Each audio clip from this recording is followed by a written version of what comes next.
Cake ഡെക്കറേഷനിൽ നമുക്ക് very important ഒരു ഫാക്ടറാണ്.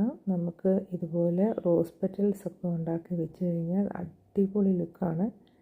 ഡെക്കറേഷനിൽ ഒത്തിരി ബ്യൂട്ടിഫുള്ളായിട്ട് തോന്നുന്ന ഒരു കാര്യമാണ്. ഇതുപോലെ റോസ് പെറ്റൽസ് നമുക്ക് ഇഷ്ടമുള്ള കളേഴ്സ് ഇവിടെ ചൂസ് ചെയ്യാമെന്നുള്ളതേ ഉള്ളൂ. ഇവരിവിടെ ചൂസ് ചെയ്തിരിക്കുന്നത് യെല്ലോയും പർപ്പിളും റോസ് കളറുമാണ്. നമുക്ക് ഇഷ്ടമുള്ള കളേഴ്സ് ഏത് വേണമെങ്കിലും ചൂസ് ചെയ്യാം. അത് ഡിപ്പെൻഡ്സ് അപ്പോൾ നമ്മുടെ ആ കേക്കിൻ്റെ ആ ഡെക്കറേഷൻ്റെ അതനുസരിച്ച് വേണം ചൂസ് ചെയ്യണമെന്ന് മാത്രം. പക്ഷേ ഭയങ്കര ഭംഗിയാണിത്. ലാസ്റ്റ് നമ്മൾ കാണുമ്പം ഇതിൻ്റെ ലുക്ക് അടിപൊളി ലുക്കാണ്. ഇതിൻ്റെ സൈഡിലായിട്ട് ഗ്രീനെല്ലാം ആക്കി കൊടുക്കുക. ഇതുപോലെ റെഡ് ഡോട്ട്സ് ഇട്ട് കൊടുത്തു കഴിഞ്ഞാൽ സൂപ്പർ ലുക്കാണ്. ഫൈനൽ കണ്ടില്ലേ, അടിപൊളി ലുക്കല്ലേ, നല്ല ഭംഗിയല്ലേ. റോസ് പെറ്റൽസ് വെച്ച് റോസപ്പൂ വെച്ച് ഉണ്ടാക്കി വെച്ച് കഴിഞ്ഞാൽ